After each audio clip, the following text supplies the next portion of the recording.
It's our favourite time of the season again. It's a transfer special. There will be players going in, there will be players going out, and we signed a Brazilian Wonderkid. Who could it be? Well, you're going to have to watch a little bit longer to find out. Hello, you lovely lot. Welcome back to episode 12 of Ajax Youth to Trophies. We are now entering season 4. The takeover date hasn't happened quite yet. We are past the 1st of July, so any deals that we did in January with free transfers, you are now about to see. And have we got some players for you? So after 3 seasons so far managing Ajax, it's been a little bit of a mixed bag. Season 1, we took them from obscurity to a 5th place finish. We had a very dismal Champions League performance, but we did actually win the Dutch Cup, so we won a trophy in our first season. Season 2, we had not qualified for the Champions League with finishing in 5th place, so we went into the Europa League and we did absolutely dismally. We did not even make the playoffs, which was terrible, but we did win our first Eredivisie title in quite a long time, and last season we did the double. We won the Dutch Super Cup and we also retained the league, while again failing to qualify for the playoff rounds of the Champions League. The aim has to be that we become a Champions League team that get to the latter stages. That's where the money is. That's where the big players want to play. At the moment, we are punching above our weight with the players that we're signing, but that's not going to last forever because there is interest in some of our players. Well, we'll start with the outs, and there's not a massive amount to see with the outs. We had Kevin Sambo has gone out on a loan spell, a 16-year-old striker who's came through the youth system. He's gone for a little bit of experience at Des Graafschap, if I pronounced that correctly. T-Borg's another one who's gone out. He's gone out on a permanent move there. We made £43,000 of profit. He was never going to get anywhere near the first team or get games. Finally, Muradan, he went out as well, a 23-year-old central defender, the Armenian with 29 caps. He's gone out on a free transfer. And Carrizo, we got 2.2 million, I think it was, for him. Argentinian, we'd been trying to sell him for a while. Nobody would take him. Well, he's gone to Al Jabalan. Jabalan? Well, there you go. And they play their football, of course, in Saudi Arabia. And there's a lot of teams sniffing around our players in Saudi Arabia. So we need to be very, very careful. That's the outs so far.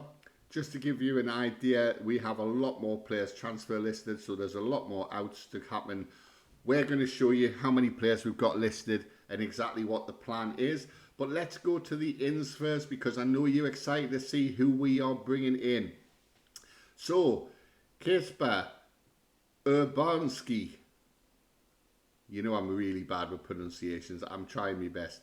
This lad is a 23-year-old Polish international, 28 caps for his country, valued now between 27 and 33 million.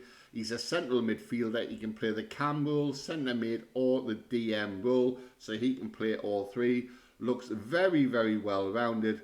Looks a great, great signing, and he was a free transfer from Legia Warsaw. Next up, we have Pedro Cantero. He is an Argentinian 18-year-old central defender. He looks like he has a lot of promise. He's already valued between 1.1 and 4.8 million pound. Great determination, resolute personality, good heading, good marking, good positioning. He's got a lot of good physical stats as well at 18-year-old. He is only going to get better. We paid 1.8 million pound for him. Yes, he's not worth, well, he might be worth that now. We might make a slight profit on him, but he is a one to go into the development team and to get loan time, get experience, and hopefully progress to the first team or sell on for a nice, big, healthy, fat profit. So next through the door, Christodoulos Toma. We'll just call him Toma. He is a Cypriot with 6 caps for Cyprus so far, valued between 1.2 and 4.3 million pound. He can play in the central midfield or DM role, and he looks a very, very good player. He's 20-year-old. He's not going to develop a fantastic amount more. He's only fairly ambitious. However, he's been brought in just as a number for the B team and to make a profit on, hopefully in a few seasons. 875k we spent. Well, we'll definitely get that back. No doubt in my mind we'll get that back. Next, a Barcelona player, Ander Astralaga. He is a goalkeeper, 24-year-old. He's been brought in for the first team, and that's where he's going to be. He's going to fight it out for that jersey with Hulsman. He is already valued between 3.8 and 5.2 million. Goalkeepers do keep developing up to the mid-20s, so he still possibly can develop a little bit more. 16 reflexes, very well-rounded, 6'3" goalkeeper. He's got 6 under-21 caps, but he hasn't managed to get a cap for the Spain national team yet. But possibly in the future, he may. Who's up next on our list? Well, we've only gone and signed another player from Barcelona. It's the B team this time, again on a free transfer. And this guy is Diego Caution, and he is another goalkeeper. 22-year-old USA goalkeeper, just the one under 21 caps, no full caps, 6.6 to 8.2 million. Again, not a standout player, but he looks a fairly decent keeper for this level. And he will be brought in as a backup and also to look to sell on in 1 or 2 seasons' time. So next we have Adnan F.A. Fatterhooglu from Fenerbahce. He's not a Brazilian Wonderkid, but don't worry, you're going to see him very, very soon. This guy is worth between 9.8 and 12 million, the big bucks now. Central midfield, he can play in the cam role or the right attacking midfield role. At only 19, he looks a fantastic prospect. Already had 8 under 21 caps for Turkey and scored 2 goals. He has great technique, great flair. His acceleration, agility and natural fitness could potentially make him an outside right player, play him on the right wing, or he's got a great left foot, so an inside forward where he can cut in and cause some damage. We could train him to play on the left as well. But he definitely looks like a fantastic bargain, worth at least £10 million already. What did we pay? We paid nothing for him. Free transfer. Right, here's somebody who signed from Prisons SC. I wonder if it's a fugitive. Well, it's Artuman Masenga. And we paid 190k for this guy. And he is already worth between 10 and 13 million. What a signing this guy's going to be. He's a backup player at the moment, but I think he's going to make it into the first team squad before long. He's a right-sided defender, a right wing back if you wish. He has got 12 goals for Tanzania with 12 caps for Tanzania with 1 goal. If he'd only had 1 cap and 12 goals, that would have been absolutely tremendous. He's got good crossing at 11, good first touch, marking. So he's got some good stats there. Bravery 17, positioning 16, acceleration 16. So he wants to bomb on and get forward. If he can work on that crossing, he needs to do a bit of work on his dribbling as well. But he looks a phenomenal signing. And we only paid peanuts from 190k from Prisons SC. And if you're wondering, Prisons SC is a team in Tanzania. There you go. Whether they've all got criminal records or not, well, I'm not going to comment on that one. You decide. Drop a comment below. Tell us what you think. Noah Brogley. So he is coming from Winterthur for 425,000. They play their football in Switzerland. I just had to be nosy. I couldn't remember where he came from. Well, he's a Swiss goalkeeper. Yes, another goalkeeper. I think you've seen a few people on YouTube who sign a lot of goalkeepers. Omega Dad does all the time. So we have brought him in for the vast sum of £425,000. Again, another bargain. He is going to go into the development team and go out for loan experience. He's 6'4". He's got 19 jump and reach, so he's going to win those balls that come into the box in the air.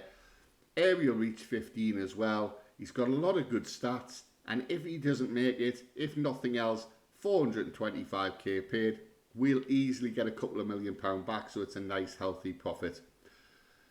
Hideki Miwa. Now, I'm excited about this lad. We've signed a lot of Japanese and a lot of South African players, but this is probably one of the pick of the bunch of the South African players. And I've just clicked off him. There we go. He is 19-year-old. Now, the only thing I will say that is bad about him is he's only 5'10". So he needs to grow. That's what we need. We need him to grow. But I don't think at 19-year-old he's going to get any taller.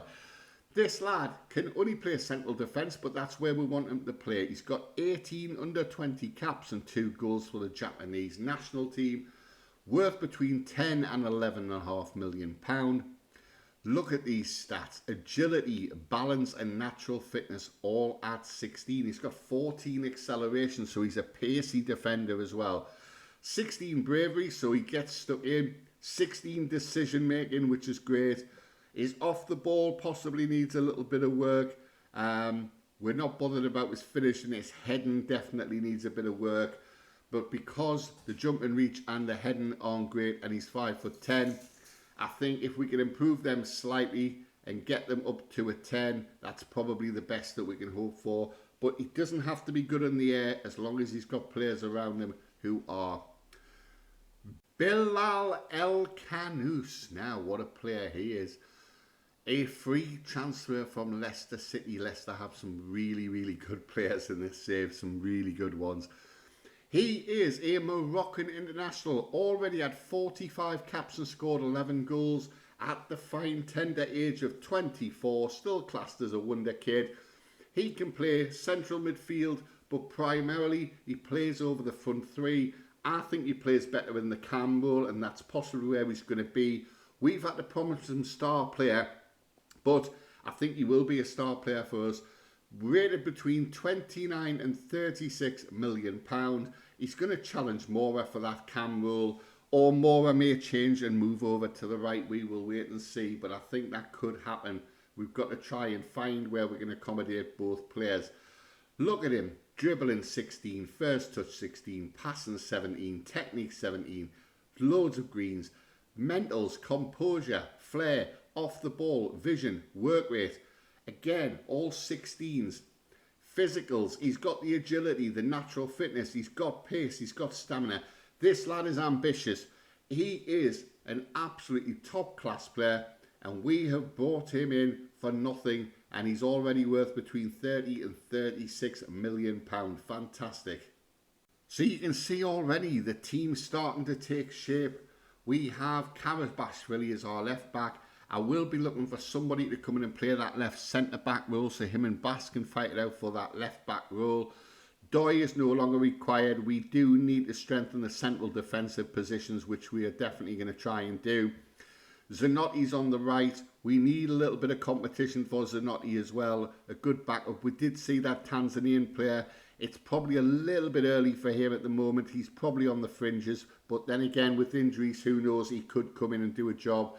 Midfield, we have a lot of strength and depth. We've got Tielemans and Buhari. We've got Manswerk. We've got Vieira. We've got some younger players as well who can come in. And we've got Fatty on the left. We've also got backup there in the likes of Gotts. Elkanus does slot into that cam role as I thought he might do.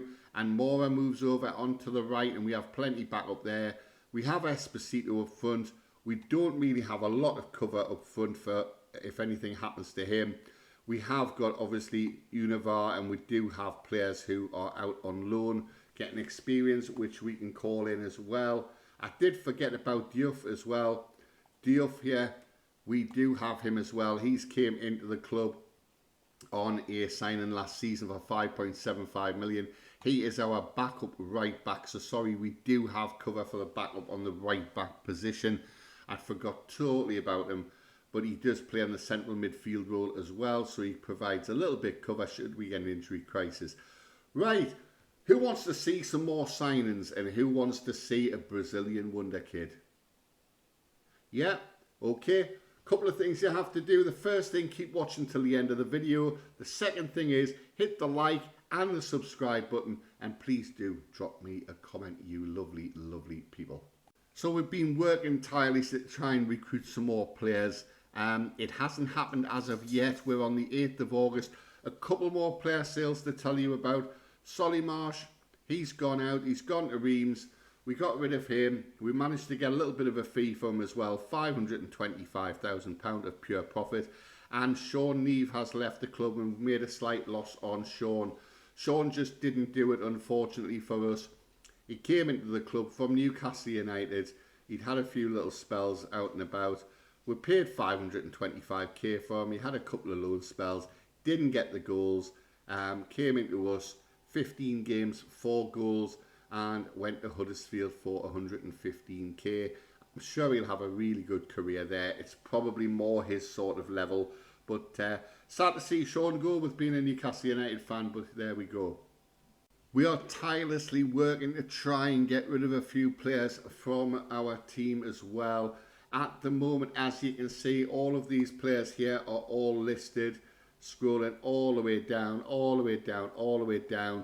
We actually have currently 34 people on the transfer list. Some of them have gone out on a loan. Sometimes there's a fee involved as well if they make so many appearances, or if they have an option at the end of the contract if they play well. So we are trying to move on quite a few people. When it comes to the club and it comes to the balance and how we're doing there, well, I'll show you how we're doing there with the finances. We have 23.53 million in the bank. We have a lot of wage room there to wiggle around if we need to. The club's financially stable at £52 million. So what we need to do is just find those signings that are going to come into the first team and going to make a big difference, and also youth players as well, or younger players who are going to stick around for quite a long time at our club. Right, it's nearly Brazilian Wonderkid time. Few more players leaving the club, quite a few players going out on loan. As you can see, we went all the way through to the 1st of September, and as you can see, there's players like Univar's gone out on a loan with a possible deal for a permanent move.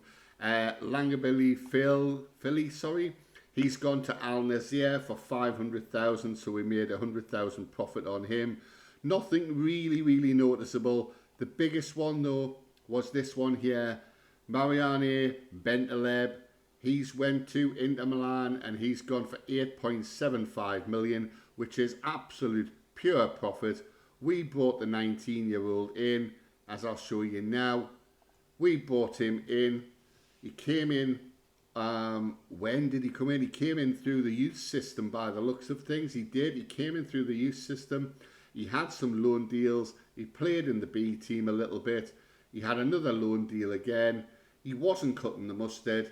He wasn't doing it at all at that level, so he was never going to step up. But Inter Milan seem to think he will. Now, his valuation hasn't gone up much from what they've paid for him. I'm looking at him at 19-year-old, and I'm thinking this kid is not going to develop into any sort of superstar, jovial personality. He just doesn't have what it takes. He's probably going to be a defensive midfielder, probably more than a central defender or central midfielder. But for our point of view, we brought him in as a youth player. We have made a massive profit on him. We've sold him on, and we will reinvest that. Where did we reinvest that? Well, we reinvested that in Fanculino. He is a world-class striker. 16 dribbling, 16 first touch, 15 finishing, anticipation, composure off the ball, balance, natural fitness and pace. He's got it all. He's 6'1". He's got a weak right foot, but we can work on that. He's predominantly left-footed. He is going to challenge Esposito for that number 9 jersey, as we're only playing one striker. Is he Brazilian? No, he's not. I lied to you. But he sounds Brazilian.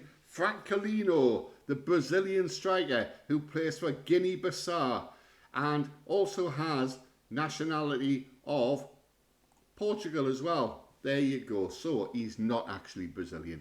I'm very sorry I lied to you. It just did sound very Brazilian, and I thought it would be quite funny to wind everybody up. But it doesn't matter what his nationality is. It doesn't matter where the guy comes from. This guy is absolutely world class, and we have paid £17.5 million. We have broke the bank for this kid. We've spent a fortune, and if you look, you'll see why. He started off his career there in Portugal, went to Benfica on a free. They saw something in him, but they didn't give him any games, and he left and went to FC Midtjylland, who are in Denmark, and he started having a great career. 11 goals in his first season there, 11 goals in his second season, 10, 7, 10, and he's not playing a massive amount of games. He's already played 4 games and scored 1 goal. No spoilers, we're not going to show you what's happened there in the league. That's for next time. So what a signing he is. There are a couple more as well, just to end the video, and I will show you who they are. We have brought in Fabri Abello. He has come in, the Colombian. He's 18-year-old. He's already worth between 5 and 6.2 million pound. Left-sided attacking midfielder, can roll, striker. We're going to have to look and see where he's going to play. With finishing with 6, he's probably not going to be a striker. And I think an 18-year-old, yes, he will develop and he will become better, but I doubt that finishing is going to get to 14 or 15, which is where we need it to be. We paid 850,000. He's already worth at least 5 million. This is definitely a bring in, nurture, sell on player. And finally, Matej Muzena. He is from Slavia. We brought him in from Slavia. He is a Czechia or Czechoslovakian. Is it Czechia now? I don't know. I think it's Czechia now. 7.2 to 11.5 million pound this guy's worth. He looks a really good 16-year-old prospect. 14 finishing so far, 17 bravery, 17 natural fitness, so he will run and run and run. And he definitely looks like he has a lot of ability. Another one of these young strikers. We've got about 4 of them now. They're going to go out and get loan time, and we're going to see who is going to be the first one to get into our first team on a regular basis. So hopefully it might be him. So that's the roundup there of all the transfers. Not much to cover now. The only other thing is I have found a player, and this player I've had on my shortlist and I've been trying to get him, and this guy will not come and join us, but what I've done is I've brought him in on a season-long loan. I'm hoping that he will enjoy playing with the club. He'll enjoy his time here so much, and we might be able to afford this fee if we move some more players on and bring him in. He is an Italian. Yes, he's definitely 100% Italian. He is called Giorgio Baresi. Remember the name, Baresi. We obviously know of a really, really good central Italian defender called Baresi in the past. I don't know if he's any sort of relation. He is a central defender, or he can play on the left or a DM role. I'm going to play him as a left-sided central defender predominantly. He can play on the right side of central defence as well, but I'm going to get him used to playing on the left. Look at those attributes, so well-rounded, nothing standing out, 11s and 12s, but he's 17-year-old, remember. Look at the mentals as well, nothing standing out there, but all decent. Concentration needs to be a little bit better. Leadership we can work on, positioning off the ball. We can work on all of these things. 12 work rate as well. And then you look at the physicals and they do stand out. 15 acceleration, 16 agility, 17 balance, good jump and reach, good natural fitness, 17 pace. He will get you out of trouble. 12 stamina, needs to work on his strength though. So we have brought him in for the season, because he didn't want to come to us on a permanent deal. Every time we tried to do a permanent deal, nobody wanted to know. And he has not had a first team game in his career yet. Well, he's going to get some first team games with us. We're definitely going to give him some first team football. Don't you worry about that. Right, well, the team's taking shape. I don't think there's going to be anything major happening in the last few hours of the transfer window. But if there is, then you will see it on episode 13. Don't forget, if you don't want to miss a video on this channel, please do like and subscribe. It does make a massive difference. I do hope you've enjoyed this transfer special. I've tried to keep it as short as I can because I want to keep the videos quite short for you guys. Thank you so much for watching. I really appreciate it. My name is Andy, FM Forever, and I'm signing out. Bye-bye.